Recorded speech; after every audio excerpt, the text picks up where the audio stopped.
Review 4.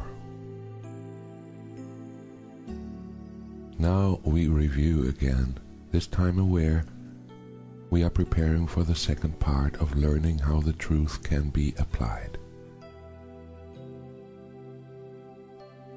Today we will begin to concentrate on readiness for what will follow next. Such is our aim for this review and for the lessons following. Thus we review the recent lessons and their central thoughts in such a way as will facilitate the readiness which we would now achieve.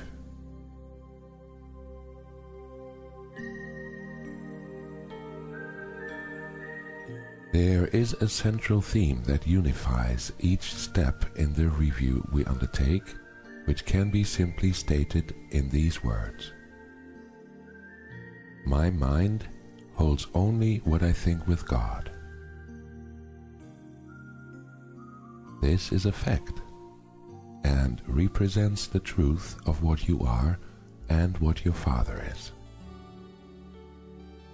It is this thought by which the Father gave creation to the Son, establishing the Son as co-creator with Himself. It is this thought which fully guarantees salvation to the Son. For in His mind, no thoughts can dwell but those His Father shares. Lack of forgiveness blocks this thought from His awareness, yet it is forever true. Let us begin our preparation with some understanding of the many forms in which the lack of true forgiveness may be carefully concealed. Because they are illusions, they are not perceived to be but what they are, defenses which protect your unforgiving thoughts from being seen and recognized. Their purpose is to show you something else and hold correction off through self-deceptions made to take its place.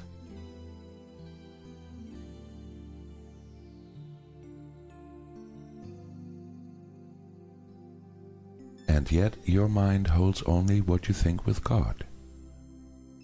Your self-deceptions cannot take the place of truth. No more can a child who throws a stick into the ocean change the coming and the going of the tides, the warming of the water by the sun, the silver of the moon on it at night. So do we start each practice period in this review with readying our minds to understand the lessons that we read and see the meaning which they offer us.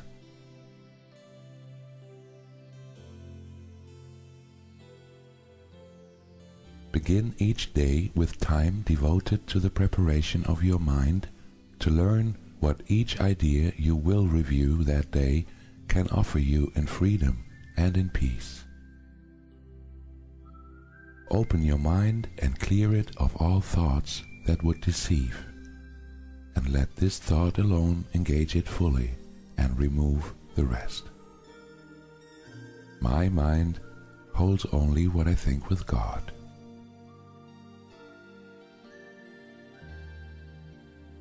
"5 minutes with this thought will be enough to set the day along the lines which God appointed, and to share His mind in charge of all the thoughts you will receive that day.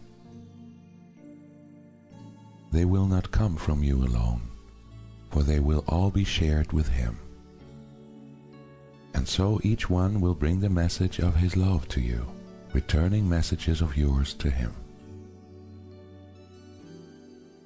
So will communion with the Lord of hosts be yours, as He Himself has willed it be. And as His own completion joins with Him, so will He join with you, who are complete, as you unite with Him and He with you. After your preparation, merely read each of the 2 ideas assigned to you to be reviewed that day. Then close your eyes and say them slowly to yourself. There is no hurry now, for you are using time for its intended purpose. Let each word shine with the meaning God has given it, as it was given to you through His voice. Let each idea which you review that day give you the gift which He has laid in it for you to have of Him.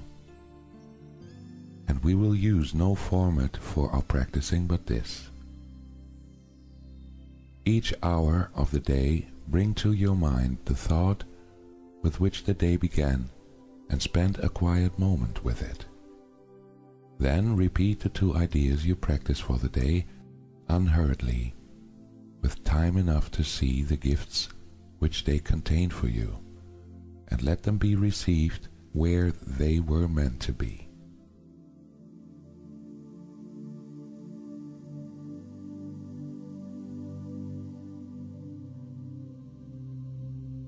We add no other thoughts, but let them be the messages they are.